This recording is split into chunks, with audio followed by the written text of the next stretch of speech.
Bueno, hoy vamos a ver un poco el concepto de esterilización,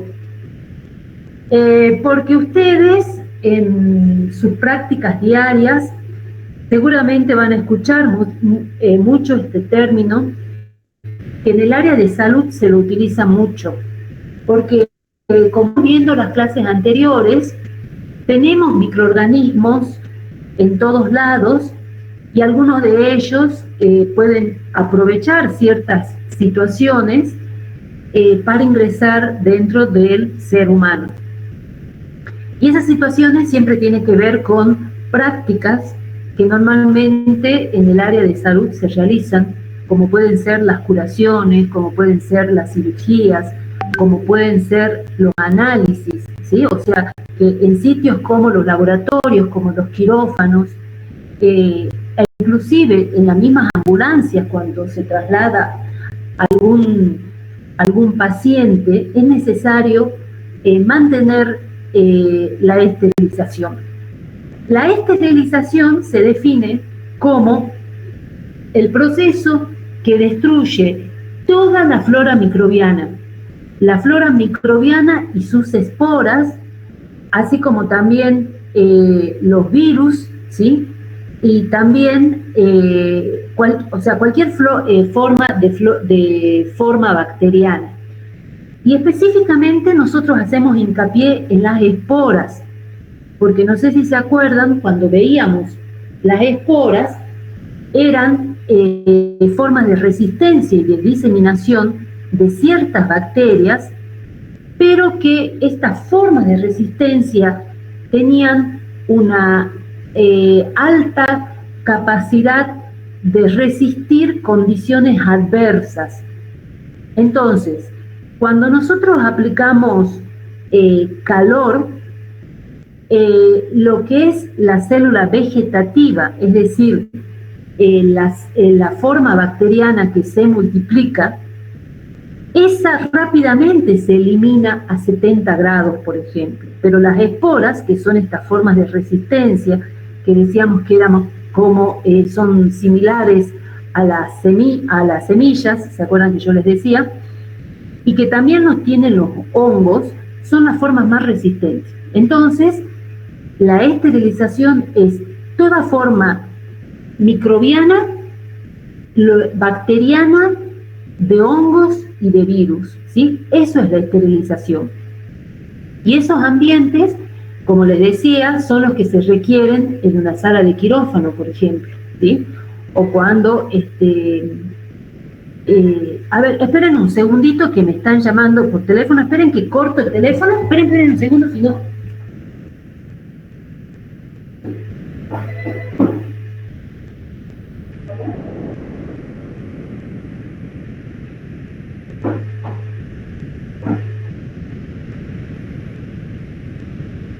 Disculpen, eran estas encuestas que hay, que hacen por teléfono, ¿sí?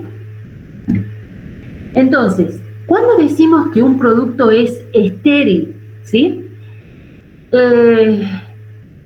O mejor dicho,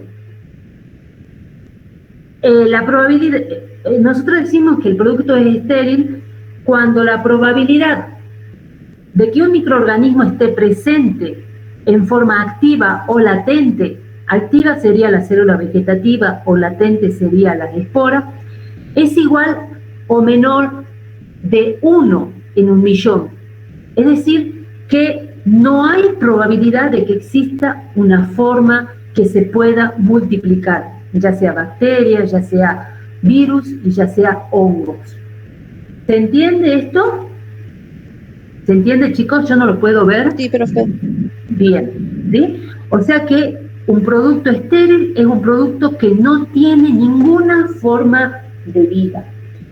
Y como les decía, generalmente para la esterilización se utiliza el calor. El calor que se utiliza puede ser un calor seco o un calor húmedo. El calor seco, por ejemplo, la proporcionan las estufas, ¿sí? Que generalmente llegan a 130, 140 o más temperatura. Y el calor húmedo es, por ejemplo, lo que se conoce como autoclave, que por ejemplo en las cocinas de la casa el similar sería la olla a presión, ¿sí? Porque el vapor de agua es mucho más efectivo que el agua hirviendo con respecto a su capacidad calorífica. Entonces, el vapor de agua se utiliza como un esterilizante. ¿Y qué es lo que ocurre cuando estos microorganismos son sometidos a altas temperaturas? Se denaturaliza todo lo que es las proteínas, se coagula. Entonces, el microorganismo muere, ¿sí? Ahora, depende qué queramos esterilizar, vamos a utilizar el calor seco o el calor húmedo. Por ejemplo, para esterilizar los medios de cultivo que después vamos a utilizar en el laboratorio para sembrar muestras clínicas, esos medios de cultivo lo esterilizamos con calor húmedo. Todo lo que es tubos de vidrio, por ejemplo, o todo lo que es bisturí y herramientas y demás herramientas que se utiliza en el quirófano, que son de metal o que son de un material resistente, se esterilizan con calor seco, ¿sí? O sea, depende qué es lo que nosotros queramos esterilizar, es el calor que vamos a utilizar, ¿sí? También están los de baja temperatura, que son aquellos que esterilizan entre 50 y 60 grados, que está en la literatura, pero los que yo conozco son siempre a alta temperatura, ¿sí? Estos a baja temperatura seguramente utilizan mucho tiempo, porque se juega hay una relación entre temperatura y tiempo. Si yo cuanto más temperatura empleo, menos va a ser su tiempo, y al revés, cuanto más baja es la temperatura, mayor es el tiempo, son inversamente proporcionales. Y después tenemos otros sustancias esterilizantes, como por ejemplo en forma gaseosa, como es el óxido de etileno, ¿sí? Que produce una reacción química en la pared celular de las bacterias, ¿sí?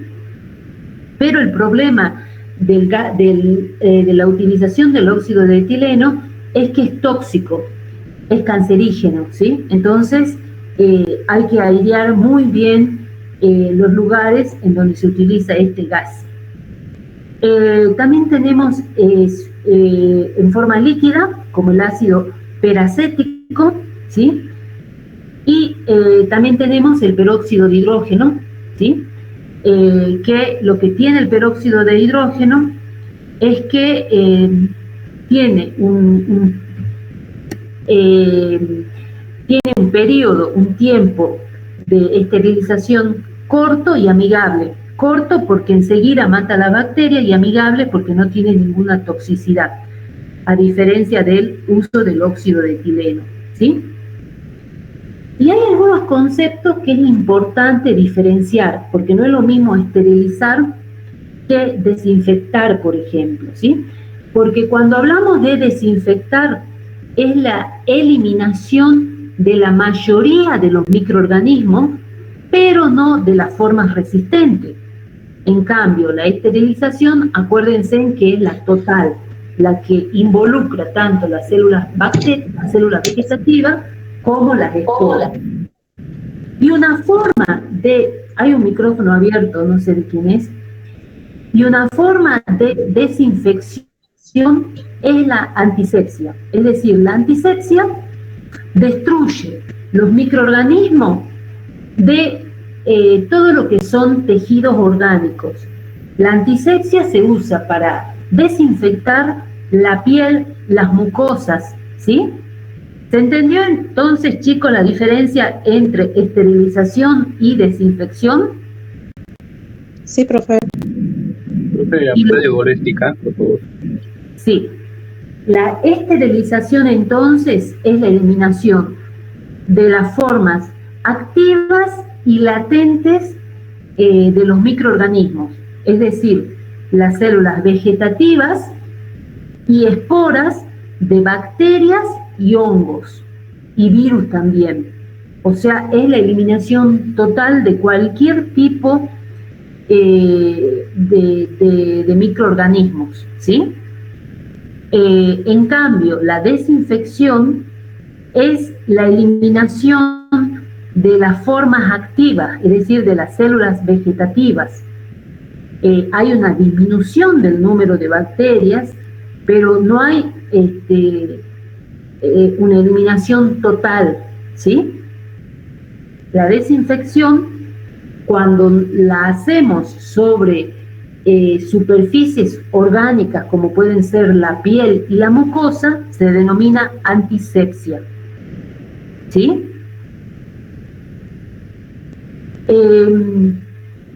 Fíjense en que son muy sutiles las diferencias porque depende de las concentraciones a veces de las sustancias químicas que usamos, puede ser un antiséptico o puede ser un antibiótico, ¿sí? Porque ¿qué es lo que hace un antibiótico? Mata también las bacterias. Y eso a veces está en relación a la concentración. Fíjense, un antiséptico destruye o inhibe, o sea, elimina totalmente o la mayoría de ello, el crecimiento de microorganismos sobre tejidos vivos, reduce la flora normal o la transitoria. Sigue estando, pero en menor cantidad, ¿sí? Bueno, esto un repaso y con agregado de algunas comprensiones que terminan de cerrar las definiciones. La flora bacteriana transitoria es cuando, como su nombre lo dice, transitoriamente está esa flora en contacto con la piel o con las mucosas. Es, por ejemplo, cuando transitoriamente una persona está internada. Ese era el ejemplo más claro. La flora que tiene normalmente se le puede cambiar por otra que es la del hospital, ¿sí? Pero no es que ya le cambian totalmente la flora normal, sino que hay como un reemplazo en el tiempo, ¿sí? En cambio, la flora residente es la flora que normalmente está en un lugar, tiene una colonización fija, ¿sí? Y ahí acá aumenta el concepto de que la flora residente se encuentra en los estratos córneos más profundos de la piel y que ascienden a través de la sudoración. Por eso son residentes, porque siempre están tan profundamente en la piel y después con la sudoración quedan en la superficie, que siempre están presentes, porque nosotros no estamos haciendo algo para eliminar esos que están en estos extractos córneos profundos, ¿sí? Fíjense en cuántos son los recuentos de bacterias totales en las manos del personal médico. Esto es 3,9 por 10 a la 4, o sea, después del 1 son 4 ceros, ¿sí? 4 ceros sería 3,9 por 10.000, entonces va entre 10.000 a 4.600.000 la cantidad de bacterias que el personal médico tiene en sus manos, ¿sí? ¿Qué característica tiene que tener los desinfectantes? ¿Sí? Cuando son los antisépticos, porque acuérdense en que los antisépticos están dentro del concepto de desinfectantes, la única diferencia es que los antisépticos eran piel y mucosas. Es importante verificar que la persona no es alérgica, que la piel debe estar limpia. Siempre cuando nosotros hacemos una desinfección, ya sea en la piel, en este caso que es la antisepsia, como en alguna superficie, tiene que estar limpia, porque cuando está sucia, esas partículas de suciedad evitan que el desinfectante o antiséptico entre en contacto con la bacteria, ¿sí? Por eso es que nosotros, por ejemplo, cuando desinfectamos un piso, primero sacamos toda la suciedad y después recién utilizamos el desinfectante, ¿sí? En el caso de la persona humana, también la piel debe estar limpia. El antiséptico debe ser adecuado a la situación, ¿sí? Porque depende de lo que nosotros que estemos desinfectando, y utilizaremos o alcohol o agua oxigenada o alcohol iodado, que son todas sustancias químicas que se utilizan normalmente en el ámbito sanitario. Algunos de ellos tienen que actuar un tiempo, ¿sí? O sea, le tenemos que dar tiempo a que tengan el efecto que estamos buscando. Hay que respetar la concentración recomendada, ¿sí? Generalmente la antisepsia, cuando se utiliza alcohol, es al 70%. ¿Qué significa eso? Que si nosotros partimos de una droga comercial que normalmente tiene un 98%, casi diríamos 100%, un alcohol al 70%, nosotros tenemos que poner 7 de alcohol y 3 de agua. Entonces ahí tenemos una concentración al 70%, ¿sí? Eso es muy importante porque existe la costumbre equivocada de que si yo uso el alcohol concentrado estoy desinfectando mejor. Y no, es justamente la concentración al 70% la que tiene esta función. Si yo uso más concentrado, no es que sea mejor antiséptico, al contrario, no desinfecta, ¿sí? Y esto es importante que todo el mundo sepa. El alcohol tiene que diluirse al 70% para que sea efectivo. Verificar fecha de vencimiento, ¿sí? Porque, por ejemplo, la lavandina es un desinfectante que se utiliza, pero no como antiséptico, únicamente como desinfectante para las superficies, sobre todo para los pisos, las paredes, y es muy importante verificar la fecha de vencimiento porque el cloro que tiene la lavandina, que es el principio activo que elimina las formas bacterianas, va eliminándose o va perdiéndose con el tiempo, ¿sí?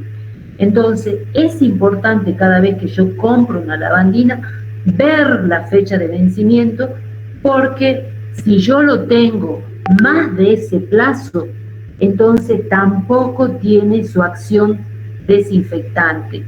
Hay que almacenar adecuadamente, porque por ejemplo la lavandina no tiene que estar en la luz solar, tiene que estar en envase opaco. Fíjense en que los recipientes en los que se vende es de plástico amarillo opaco, ¿sí?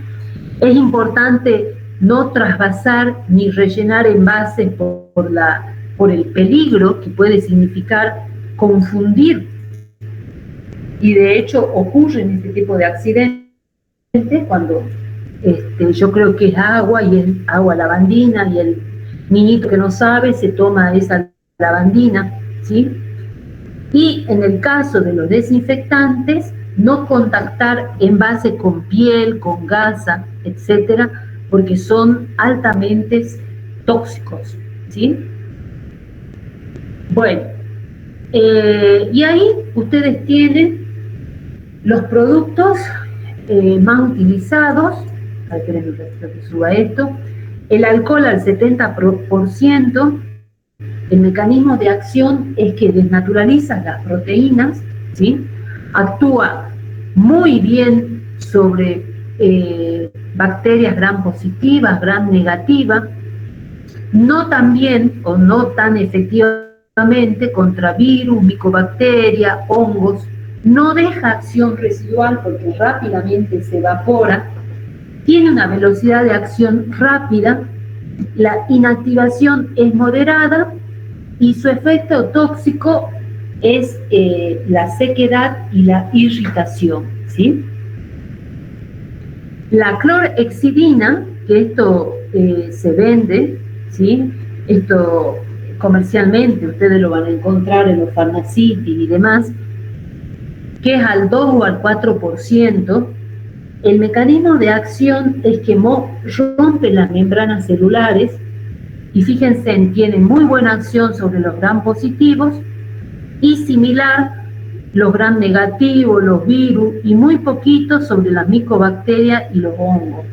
Las micobacterias son bacterias que tienen su pared celular diferente a esta que hemos visto para la bacteria gram positivas y gram negativa, en el cual en las bacterias gram positiva o gram negativa nosotros tenemos péptido glicano como constituyente de la pared celular.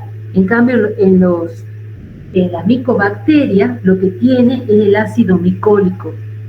Y ese ácido micólico en su pared celular hace que este tipo de bacterias sea muy resistente.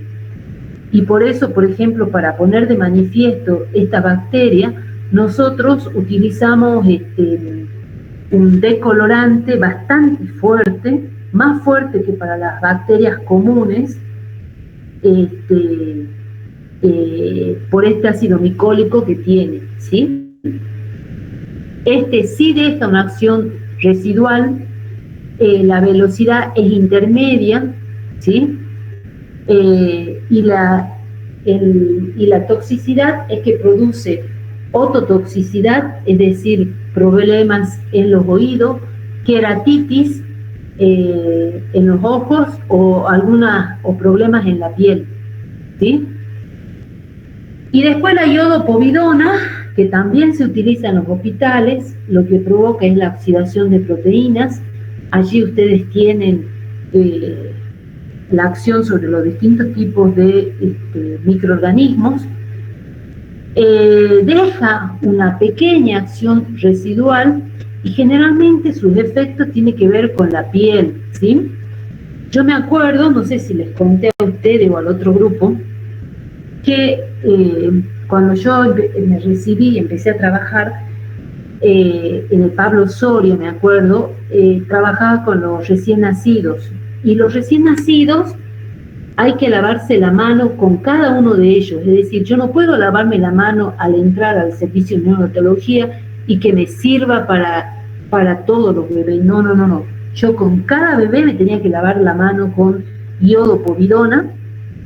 Y ese iodopovidona era impresionante. Yo hasta el día de hoy, bueno, no sé si pueden ver, pero yo hará como media hora he tocado el agua y sigo teniendo la mano como que hubiera, no sé si se nota, pero como que hubiera tocado agua. Me quedó hipersensible la piel de trabajar, creo que un año, no me acuerdo cuánto tiempo estuve trabajando en la neonatología de Pablo Soria, y me quedó súper sensible la piel por este lavado. ¿Sí? Bueno, y ahí está para qué se utiliza cada uno. El alcohol generalmente se utiliza para las funciones venosas, para cuando queramos poner las inyecciones, ¿sí? Las vacunas, y también el alcohol en gel para la higiene de las manos, ¿sí? El alcohol en gel es el que ahora todos utilizamos. Y la clorhexidina tenemos de base jabonosa o de base alcohólica, el cual la jabonosa se utiliza para lavar todo lo que es la mano, para hacer el baño prequirúrgico. En cambio, la alcohólica ya se utiliza para limpiar, por ejemplo, en la antisepsia quirúrgica, para limpiar la piel, porque acuérdense que yo les había dicho que la antisepsia tiene que ver con el uso de desinfectantes en tejidos orgánicos, ¿sí? Y la iodopovidona también en la antisepsia de la piel sana, como yo les contaba que tenían que lavarme la mano con iodopovidona, y también para la antisepsia quirúrgica. ¿sí? Bueno, y aquí está esto, bueno, que es exactamente lo mismo que recién vimos, que la desinfección es el proceso químico o físico. Acuérdense en que nosotros una desinfección, una esterilización en realidad física sería el autoclave o la estufa, ¿sí? Una desinfección física en este momento no se me ocurre, ya se me va a ocurrir. El proceso químico-físico entonces de destrucción de microorganismos patógenos, excepto las esporas de objetos o superficies ambientales, mientras que la desinfección, producto químico utilizado, perdón, el desinfectante es el producto químico utilizado en el proceso de la desinfección, ¿sí? ¿Cuál sería, y menciono rápidamente, un desinfectante ideal? Tiene que cumplir varias características y no hay alguno que cumpla con todo, porque todos tienen algo, ¿sí? Pero ¿cuáles serían las condiciones para que un desinfectante sea ideal? Que sea de amplio espectro, que provoque rápidamente una muerte, por esa rápida acción, no ser afectado por factores del medio ambiente, ¿sí? O sea que en presencia, por ejemplo, de materia orgánica, sigas con su poder desinfectante. La mayoría, por ejemplo, va perdiendo. Si yo desinfecto sin limpiar, por ejemplo, si yo pongo los tubos que he utilizado para hacer orina con lavandina, si yo primero no saqué los restos de materia orgánica, el desinfectante no puede actuar bien, ¿sí? Tiene que ser no tóxico, tiene que ser compatibles con la superficie. O sea, ¿de qué me sirve utilizar, por ejemplo, lavandina y que me oxide toda la mesa de acero inoxidable? Tiene que estar sin olor, ser económico, ser estable, ¿sí? Tener buenas propiedades de limpieza, fácil de usar, que el efecto residual sobre la superficie sea mínimo, ¿sí? Y sobre todo que sea soluble en agua para lograr un descarte del producto no tóxico o nocivo para el medio ambiente. Esto es re importante porque pocas veces se ve cómo los seres humanos vamos contaminando de a poco el planeta. E imagínense si ustedes tiran este desinfectante por las canillas del sumidero del laboratorio. Eso después va a la cloaca y después puede pasar a la tierra y contaminar, que de hecho eso ya está ocurriendo en la tierra, ¿no? Hay tan alto el grado de contaminación con los microplásticos que rápidamente eso puede tener consecuencias. Ahora, ¿qué factores afectan la desinfección? Y la concentración del desinfectante, el tiempo de exposición, esto que yo le decía, tiempo con temperatura son inversamente proporcionales, la concentración, la cantidad de materia orgánica, si pueden o no formar biopelículas o biofilm, ¿sí? Por las características físico y químicas del ambiente, y algunos microorganismos son naturalmente resistentes a algunos microorganismos, ¿sí? Algunos son naturalmente resistentes a algunos desinfectantes. Por eso dice resistencia intrínseca de los microorganismos, ¿sí? Bueno, si nosotros tenemos que decir cuáles son los más resistentes y cuáles son los menos resistentes, y pondríamos en primer lugar los priones, que los priones, vamos a ver si tenemos tiempo, pero son partículas más pequeñitas que los virus y están constituidas básicamente por proteínas que adquirieron independencia. es decir, una proteína loca, si se quiere, que se vive multiplicando, bueno, esos son priones. Y los priones, fueron los agentes etiológicos de la enfermedad de la vaca gorda, no sé si ustedes la escucharon, la enfermedad de la vaca de la vaca locas, la enfermedad de la vaca loca, así se llamaba, no de la vaca gorda, de las vacas locas, porque da una encefalitis, ¿sí? Entonces, los priones estarían en primer lugar como las partículas más resistentes, seguirían las esporas bacterianas, seguida por las micobacterias, después vienen los parásitos, los virus, los hongos, y el menos resistente, o sea, cuanto más pequeñito es el virus, es más resistente, ¿sí? En cambio, los virus grandes, con envolturas, como el HIV, el virus de la hepatitis B, son fácilmente eliminables. Eso quiere decir esta diapositiva, ¿sí? Que sean menos resistentes ¿a qué? A la desinfección.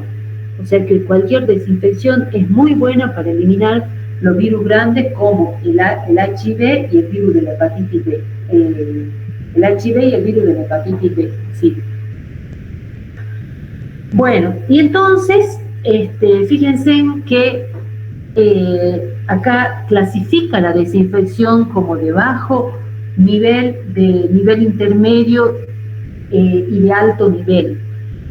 Pero fíjense, la de alto nivel, que es la mayor, que destruye todos los microorganismos, igual sigue insistiendo que no garantiza la eliminación total de esporas. Lo único que garantiza la eliminación de esta forma de resistencia es el autoclave o el calor seco, ¿sí? Bueno, seguramente ustedes en su práctica van a utilizar diferentes instrumentos, diferentes dispositivos que van a entrar en contacto con el paciente, ¿sí? Y que depende entonces qué tanto invadan el organismo, es que se busca cuál es el desinfectante más adecuado, ¿sí? Hay algunos procedimientos que se hacen que dice que hay un dispositivo o instrumento médico quirúrgico estéril, ¿sí? Entonces, todos los procedimientos invasivos siempre implican el contacto entre este dispositivo y el paciente, ¿sí? El nivel de desinfección o esterilización depende del uso previsto del objeto. O sea, yo si voy a hacer, por ejemplo, una cirugía de corazón en el cual hay mucha circulación de sangre, y bueno, yo el nivel de desinfección que necesito es alta, ¿sí? Porque no me voy a arriesgar a que entre una bacteria. En cambio, si yo tengo que hacer, por ejemplo, un tatuaje, que ahora está tan de moda, bueno, depende. O sea, se va a necesitar una esterilización, pero no tan profunda, capaz, como la que se hace en los objetos inertes. Una cosa que es importante, que ya lo dije hace un rato, que la limpieza siempre tiene que estar antes de la desinfección. Siempre tenemos que limpiar, porque si nosotros no limpiamos podemos dejar restos de materia orgánica que no son visibles al ojo, pero que evitan que la superficie se desinfecte adecuadamente, ¿sí? No todos los equipos que se usan en la atención del paciente requieren estar estériles, porque como les decía, todo depende de para qué se utiliza, ¿sí? Y bueno, de acuerdo a eso se va eligiendo los distintos antisépticos. ¿Para qué yo quiero utilizar un equipo que esté bien esterilizado o medianamente o bajo nivel de esterilización o de desinfección? Depende para qué se usa ese instrumento, ¿sí? Por ejemplo, si yo voy a sacar sangre, tiene que estar estéril, no desinfectado. Si yo puedo pasar un algodoncito remojado en alcohol para limpiar la zona de la piel, ¿sí? Puedo, pero para extraer la sangre, sí o sí, yo necesito que la aguja penetre hasta el vaso sanguíneo. Entonces, por eso utilizo un alcohol al 70%, que es un desinfectante bueno, ¿sí?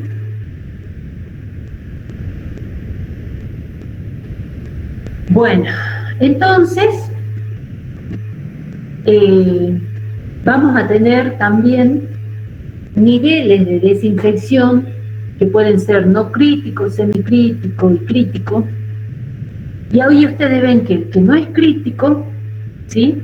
Es aquel que está en contacto, por ejemplo, con la piel intacta. Por ejemplo, cuando nosotros tomamos la presión, el manguito de presión. Si la piel está intacta, ¿qué importa que haya tocado 20 personas?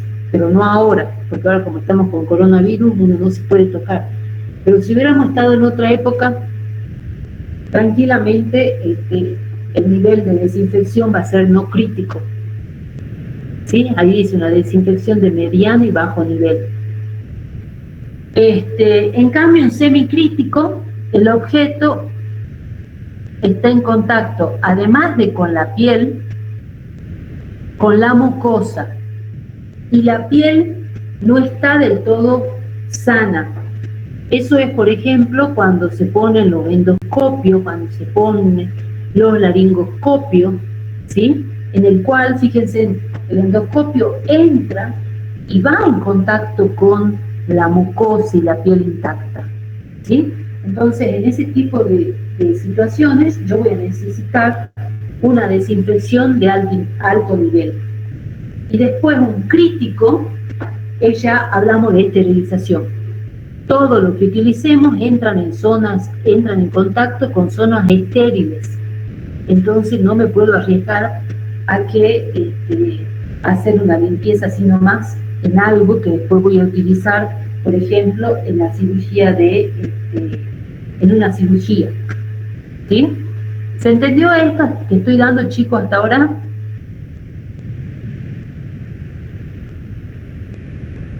¿Chicos? Sí, profe. Sí, profe. Bien. Cuando nosotros decimos DAN, nos vamos a referir a una esterilización, ¿sí? Porque dice el proceso que elimina todos los microorganismos patógenos. No, perdón, no es la esterilización, es una desinfección de alto nivel. Es esta. ¿Dónde está?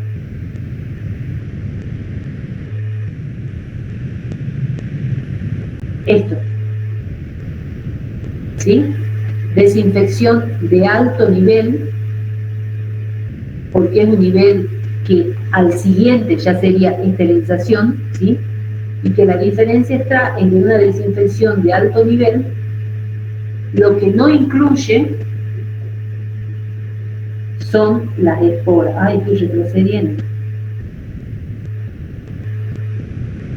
¿Sí? Entonces, una desinfección de alto nivel elimina todos los microorganismos, excepto las esporas, porque si las eliminaría estaríamos en presencia de una esterilización, ¿sí? ¿Cuáles son desinfectantes de alto nivel? El peróxido de hidrógeno al 2%, el ácido peracético al 0,2%, el butaraldehído, el orto tal aldehído, el peróxido de hidrógeno más ácido peracético, ¿sí? Acá es importante que estas son las concentraciones, ¿sí? Yo no puedo, si no doy la concentración, decir que estoy frente a un DAN, a un desinfectante de alto nivel, porque si yo tengo un peróxido de hidrógeno al 1%, no es de alto nivel, ¿sí? Por eso la importancia de las concentraciones de los desinfectantes. ¿Cómo realizamos el proceso? Generalmente limpiamos, si nosotros tenemos piezas que han tocado sangre del paciente o materia fecal o cualquier tipo de eliminación biológica, tengo que primero frotar con un cepillito, ¿sí? Un cepillito para eliminar todas esos restos, ¿sí? ¿Para qué? Para que el desinfectante actúe bien. Y voy a usar temperatura y tiempo de acuerdo al desinfectante que utilicemos.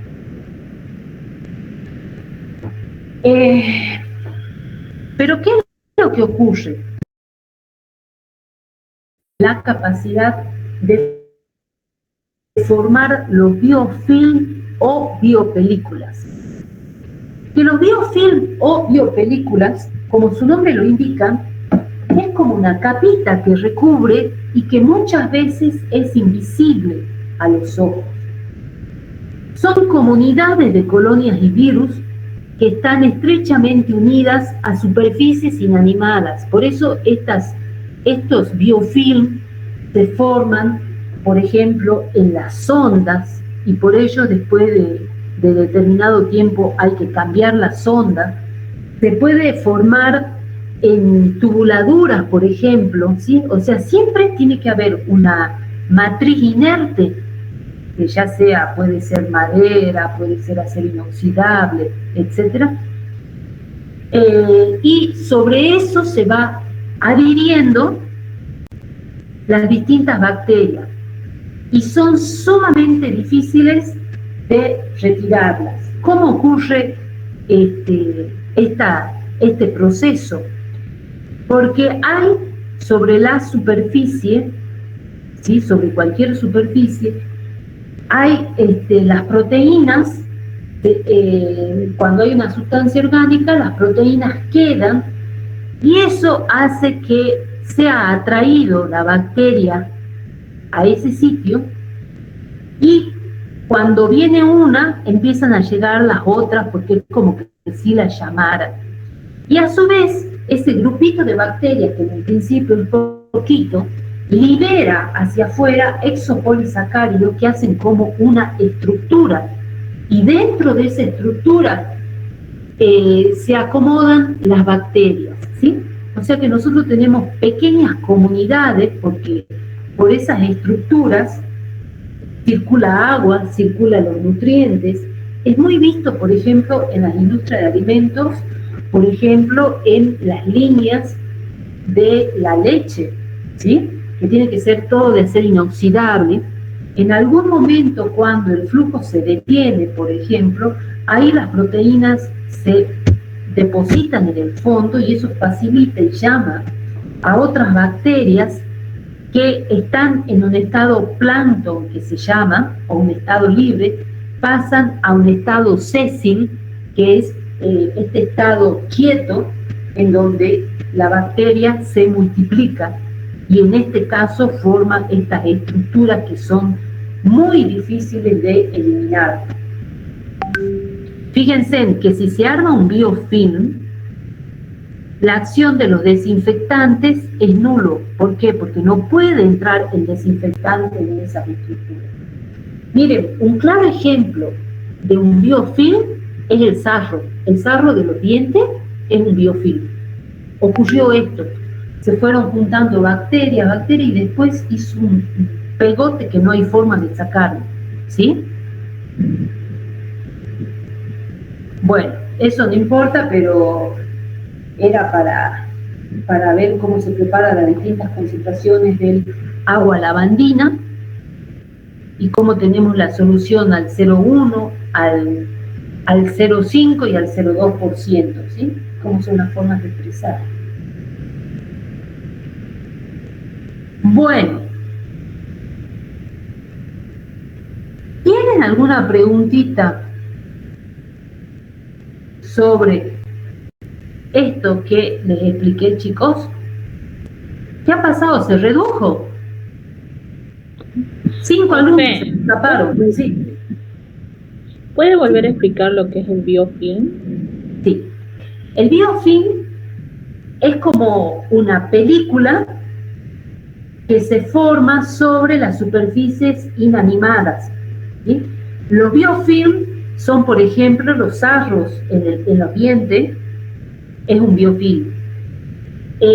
Por ejemplo, en los catéteres se pueden armar el biofilm. ¿Por qué? Porque yo tengo el plástico, ¿sí? También se cree que, por ejemplo, en las prótesis, que a veces se hacen de caderas, en esas prótesis se puede armar un biofilm, ¿sí? O sea, un biofilm es una cubierta de bacterias que recubre el material inorgánico. ¿Cómo se forma esos biofilm? Porque generalmente estos materiales están en contacto con líquidos orgánicos que tienen bacterias.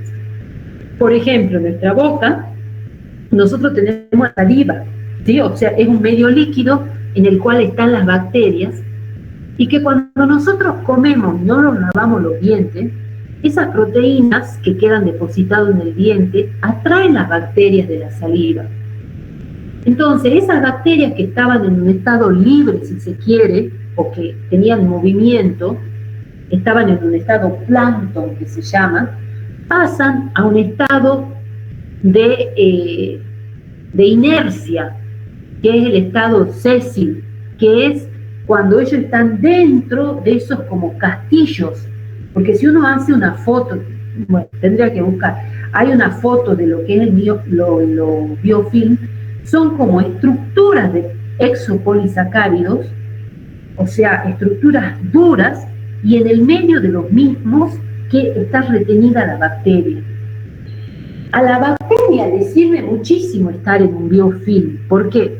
Porque está protegida, ¿sí?, por esa estructura de exopolisacáridos, porque esa estructura tiene es como una esponja, como, ¿cómo se llama? Yo me lo imagino así como la piedra pómez, ¿sí? Eso es un biofilm, pero en tamaño microscópico. Pasa el agua por los poros y entonces la bacteria tiene alimentos, está protegida. O sea, en un biofilm nosotros podemos tener distintos tipos de bacterias, porque no necesariamente son las mismas, ¿sí? Y entre ellas colaboran para su subsistencia, pero lógicamente eso tiene una contra, porque si esos biofilm, por ejemplo, están en un catéter, ¿sí?, se van desprendiendo pedazos de esos biofilm que van y se pegan en otro lugar, y entonces en ese otro lugar vuelve a crecer, ¿sí? Vendrían a ser como los bancos de corales, ¿sí? Yo me lo imagino como los bancos de corales. ¿Se entendió mejor ahí, Ruth? Sí, profe, muchas gracias. No, de nada. ¿Alguna otra pregunta, chicos? Ya subí esto que recién acabo de explicarles al Classroom. ¿Sí, Diego, querés preguntar algo? No, profe, le escuchaba. Por ahora no. Perfecto. Bueno, chicos, por hoy dejamos. La clase que viene vamos a hacer un repaso de cómo han contestado las preguntas. Y bueno, ya pronto, yo creo que a fines de junio vamos a tener que tener un parcial, ¿sí? Así que vayan estudiando, porque es mucho material y son muchos detalles, y fíjense en que a veces uno cree que sabe y cuando va a responder las preguntas y se dio cuenta que ese concepto no lo tenía. Así que estudien bien, vayan estudiando para que les sea más fácil el parcial. Bueno, ¿alguna otra pregunta? Si no, dejamos acá ya la clase. No, profe, ninguna. Bueno, que tengan un muy buen fin de semana. Nos estamos viendo el otro viernes, ¿sí? Sí, profe. Ok, profe, hasta luego. Hasta luego, profe. Hasta luego. Hasta luego, profe, gracias. Hasta la próxima. Chao, profe. chao.